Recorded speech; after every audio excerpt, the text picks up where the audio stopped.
Joining me now is the author of international bestsellers, including The War on the West, The Strange Death of Europe, and his latest on democracies and death cults. Douglas Murray, let's start in Germany. They have a problem there with men groping young women, including at public swimming pools. So authorities came up with this public awareness campaign. This is the work of the city of Buren, featuring ethnic Germans assaulting migrants. My favourite, I've got to say, is the red-headed woman groping a man with a wooden leg in the pool. Douglas, this campaign, we're laughing at it, but really is an insult to the victims. It's unbelievable, Rita. What a typical example of a country failing to deal with the problem at hand and instead deciding to completely upend it, so that the epidemic of male sexual violence against women that has come to countries like Germany, Sweden, and other countries in Europe, Britain, as a result of mass migration, mainly from the Muslim world, is turned into, because they can't deal with that, of course, because that would be so uncomfortable to actually have to address, is turned into, yes, we have this obvious epidemic in Germany of ginger-haired, middle-aged German fraus groping the ethnic men at their local swimming facilities. I've not heard of these cases, if they do exist, particularly the attempt of middle-aged German women to assault one-legged migrants. But it's absolutely classic, isn't it? It's really easy to deal with problems like this. You just enforce the law, and you enforce the law to make sure that male rapists and assaulters, whoever they are brought to justice. But not to pretend that that problem doesn't exist. I mean, you could, as a secondary thing, have a public awareness campaign to new arrivals to say to them, by the way, whatever the rules back home, you don't bring this stuff to Europe. You don't bring this stuff to Germany or to the West. You could do that very easily if you weren't terrified of accusations like Islamophobia, racist, and everything else. And it's just so pitiful seeing a country and its authorities be reduced to this. As you say, it is both laughable and incredibly serious. Where is the justice for all of the women and girls in countries like Germany who have been assaulted in recent years by recent arrivals? Their stories actually tend not to be raised, particularly because, of course, that goes against the great prevailing multicultural narrative. As I say, it's in one level laughable, and on another, just an example of one of the pandemics of our time, which is just our inability to face up to realities that are staring us in the face. And I do wonder how many grooming gang scandals are happening across Europe, with authorities too terrified to tackle real issues because they don't want to seem politically incorrect or racially insensitive. I bet the UK wasn't alone in that outrage. But talking about the UK, we saw Sadiq Khan proudly share this image on X. You think this was the flag of a conquering army, the way it's displayed there. But perhaps it is the flag of a conquering army, Douglas, because look what happened when this young man, Montgomery Toms, wore a billboard saying that the trans flag represented mental illness. Have a look. Young people have been mutilated. That is why young people have been, and that's why the Tavistock clinic was closed down for mutilating young people. I'm now going to be searched. Apparently I'm provoking. Apparently what I'm doing is harmful. I've done nothing wrong. I've exercised my right to demonstrate. I've exercised my right to protest. Douglas, he was arrested. He was put in handcuffs by 11 police officers. And I do wonder, when is the last time we saw 11 police officers turn up to a house break-in, for example? This is policing in modern Britain, it seems. Oh, absolutely. You can't get one policeman to turn up to your house if it's been burgled in most of England and Wales.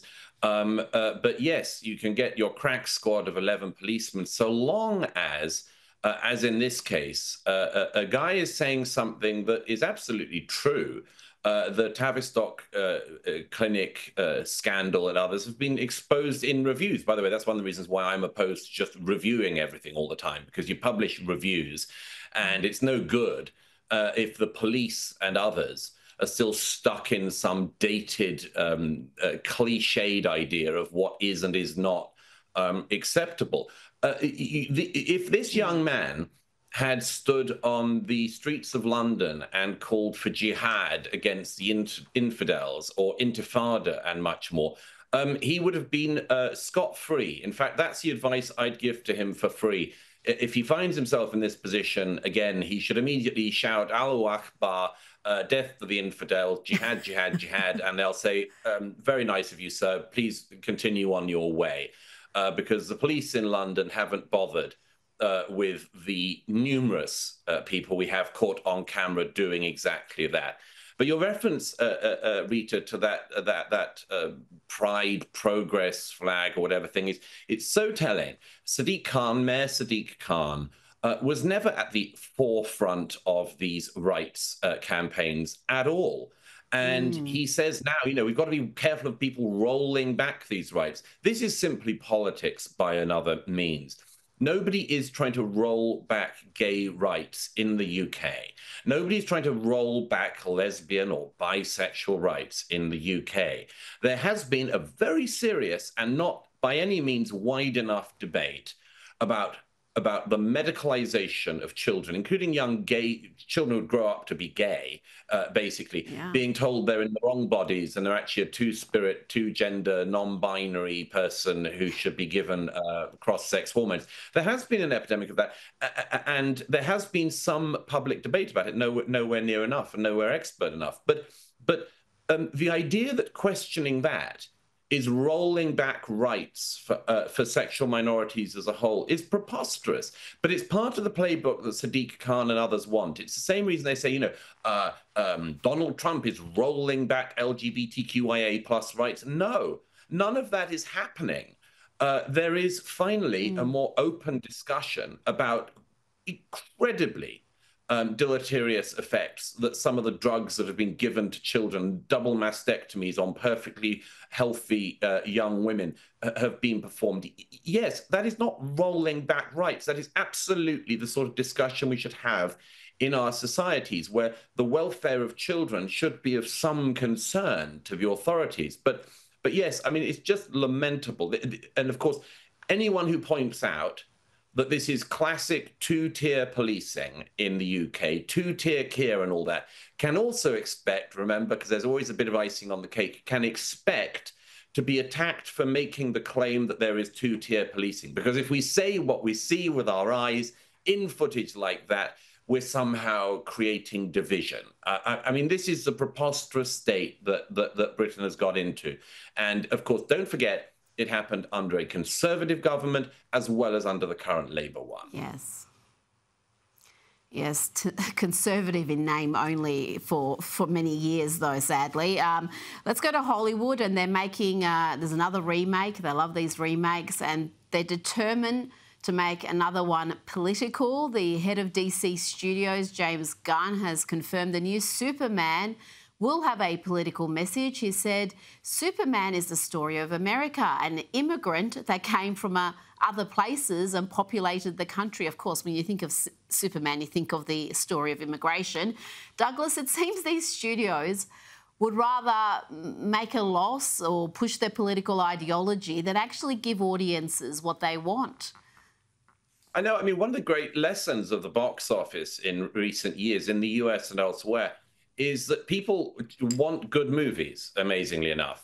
Look at what Top Gun 2, Top Gun Maverick, managed to achieve. Basically saved the cinemas in the US when it came out, because it didn't have any of this bunk and guff.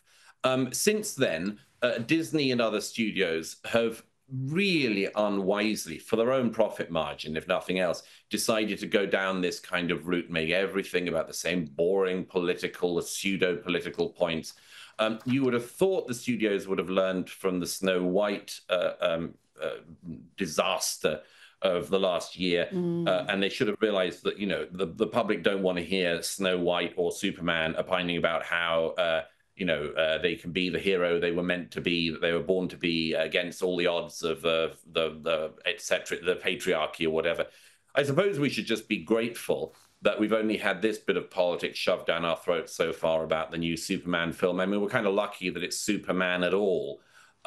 You would have thought by now the studios were so depleted in their ideas that we would have had ourselves force-fed an ethnically diverse female Superman, and that if you didn't just love that, then you were obviously the kind of bigot who should be arrested by as many police officers as a local force can bring up. But all this stuff is connected. It's always just this tedious, predictable, juvenile politicking being forced on us, whether on flags on the streets, whether by the police, whether by the studios and elsewhere. And just, the police have a job of policing.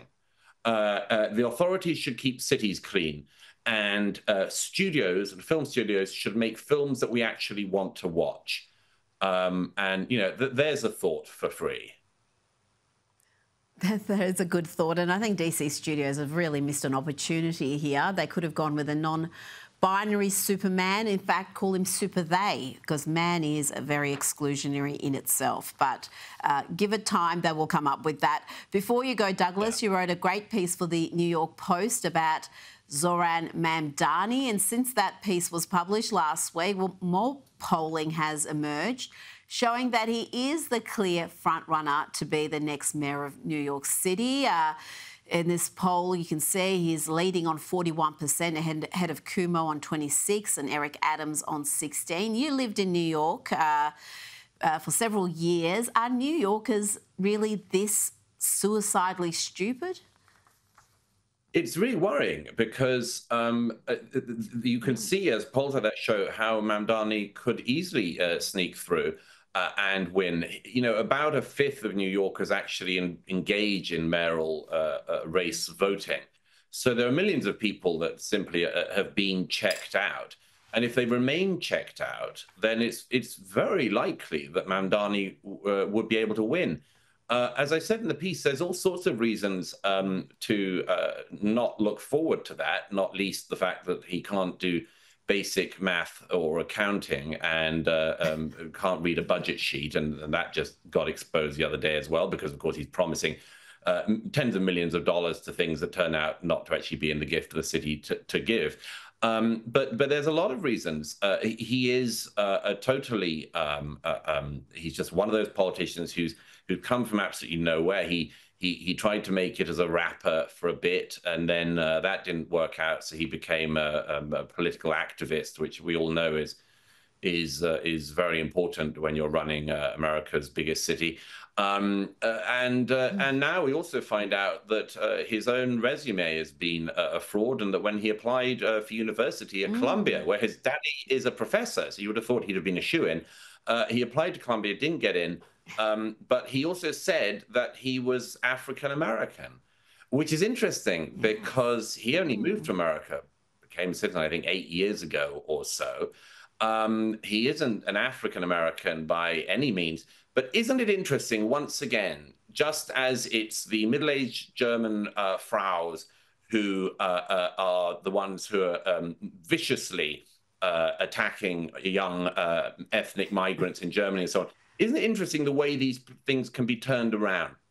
I bet you that if a Republican had been found to have claimed falsely that they were an African-American only a few years ago, not decades and decades ago, but only a few years ago, I think that person would have no future in electoral politics. But, oh, it's Mamdani and vibes and so on. So it's all forgiven. The same way that Pocahontas, Elizabeth Warren, she holds herself out as a native Indian all her life and gets all the advantages that got her, and then says, oh, whoops, no, I turn out not to have any Native American blood at all, but so what? Again, total double standards. This is the stuff that enrages people. Mamdani was basically doing college application blackface only a few years ago, and that will be accepted as everything else about him will be accepted. All of the bigotries that he's expressed throughout his short public life so far, all of the absolute pie-in-the-sky promises, unfunded promises he's telling young New Yorkers he can give them, all of this will be forgiven because he's running as a Democrat, progressive, of course, and of course actually a socialist Democrat, a democratic socialist. And you know, it's so pathetic that people would fall for this.